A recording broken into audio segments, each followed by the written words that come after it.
Hello everyone and welcome back to English Flow channel. I'm David and today we have a very practical English lesson for daily life. Let me ask you something. Do you enjoy food, cooking or going to restaurants, but sometimes feel confused when you need to talk about ingredients, recipes, flavors or grocery shopping in English? Maybe you know basic words like bread, rice or chicken, but when you want to explain a recipe, describe a taste, or ask about a special diet, the words suddenly disappear. If that sounds familiar, this lesson is for you. Today we are going to practice useful English for food, cooking, grocery shopping, restaurant conversations, flavors, nutrition, and kitchen instructions. This is a speaking and listening lesson, so I want you to listen carefully, imagine the situation, and repeat out loud with me whenever you can. This lesson is designed for A2 to B2 learners, and I have divided it into 3 levels. Level 1 is A2 beginner. We will practice simple food words, grocery shopping, basic cooking actions, and common kitchen items. Level 2 is B1 intermediate. We will move into more natural English for restaurants, recipes, describing taste, breakfast, and giving cooking instructions. Level 3 is B2 upper intermediate. There we will work on more advanced cooking and food English, including nutrition, dietary needs, complex recipes, and food traditions. Do not worry if you do not understand every word the first time. Just stay with me. Listen for the meaning, repeat the sentences, and let the English become more natural, little by little. And before we start, tell me in the comments, what is your favorite dish to cook or eat? I always enjoy reading your answers. All right, let's begin with Level 1. Level 1 is for beginners. These are simple, useful sentences you can use when talking about food, shopping, and basic cooking. Repeat after me. I like bananas. I don't like mushrooms. This is bread. That is butter. These are eggs. This is rice. This is pasta. This is chicken. This is fish. This is soup. I need some milk. I need to buy bread. I need to buy eggs. Where is the fruit section? Where is the vegetable section? How much are these apples? How much is this cheese? I would like a kilo of potatoes. Do you have fresh tomatoes? Do you have brown rice? Is this yogurt sweet? Is this bread fresh? I need a basket. I need a shopping cart. Can I pay by card? Can I pay in cash? Now let's move to simple cooking actions.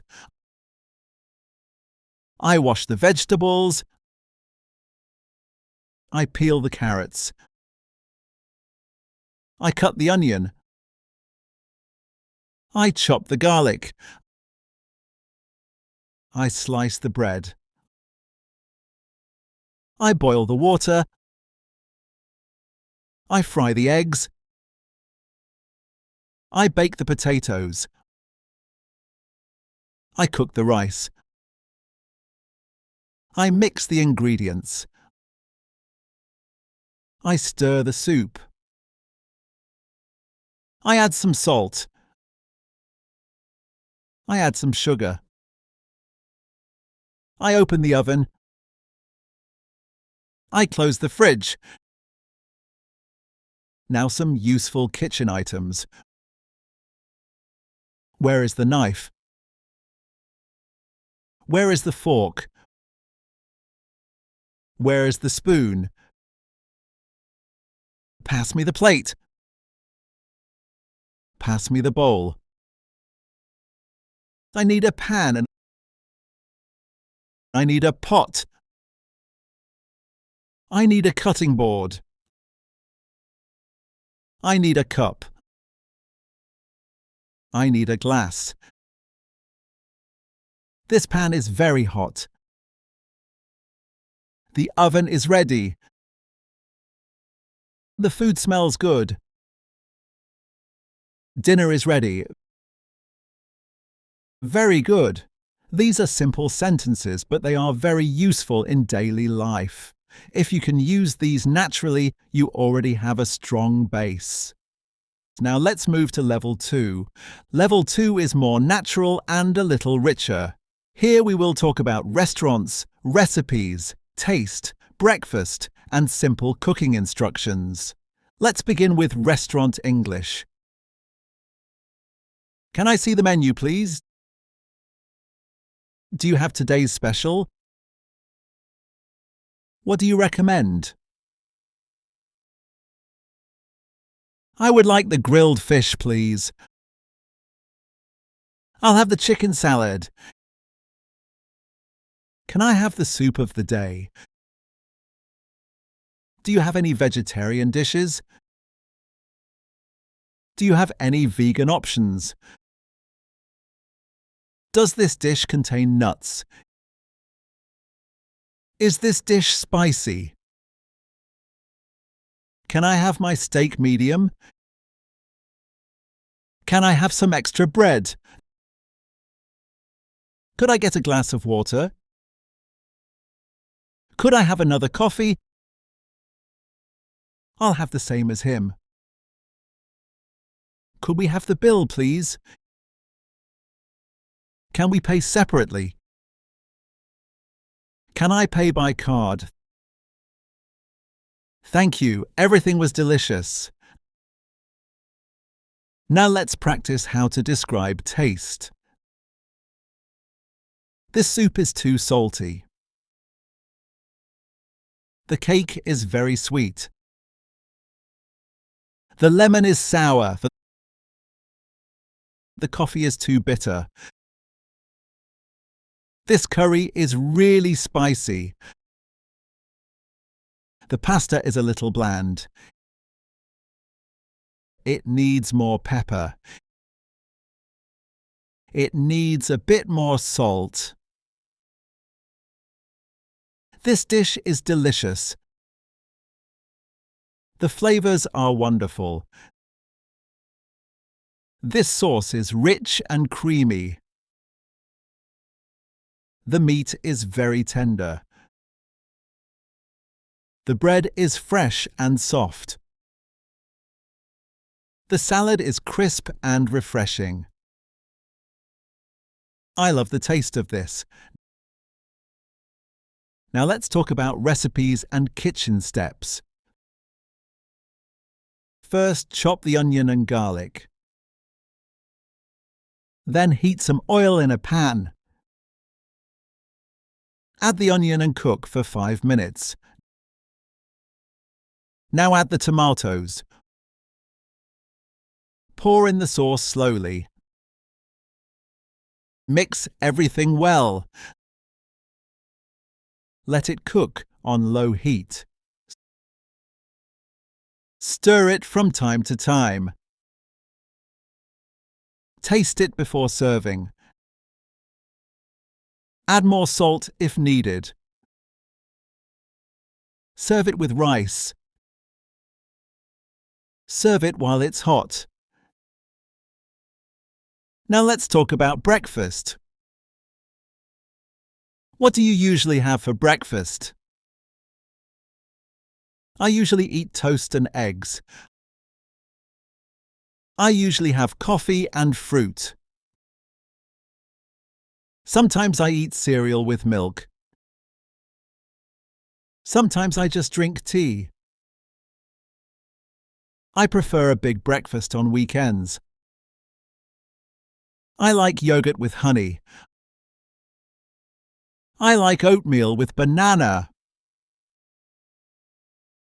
Pancakes are my favorite breakfast.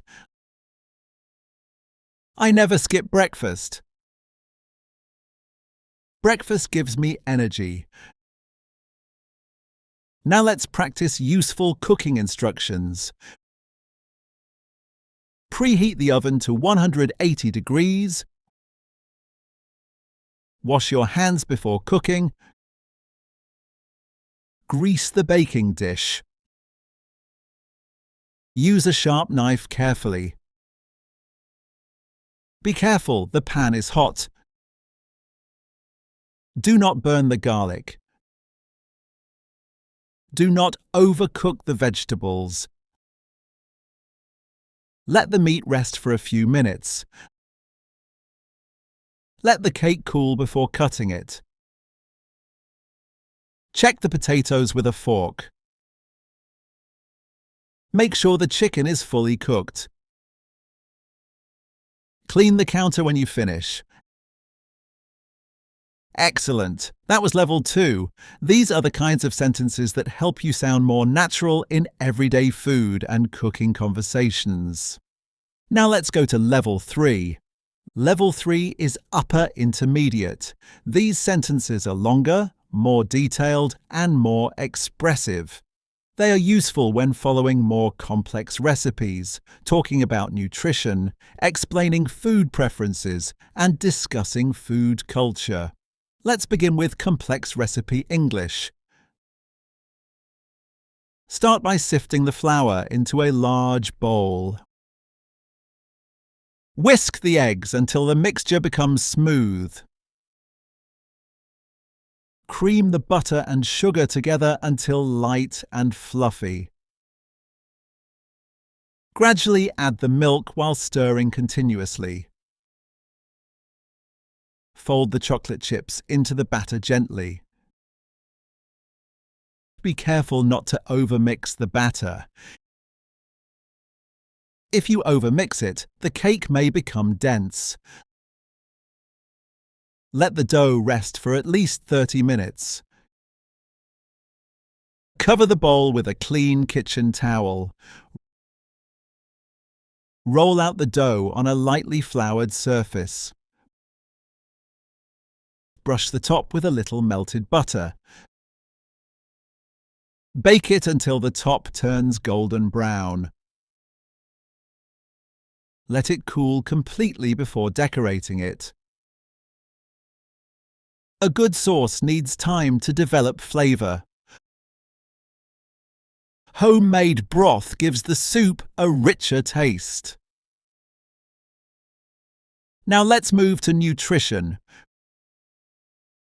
Fresh vegetables are an important part of a balanced diet. Whole grains usually contain more fibre than refined grains. Drinking enough water is essential for good health.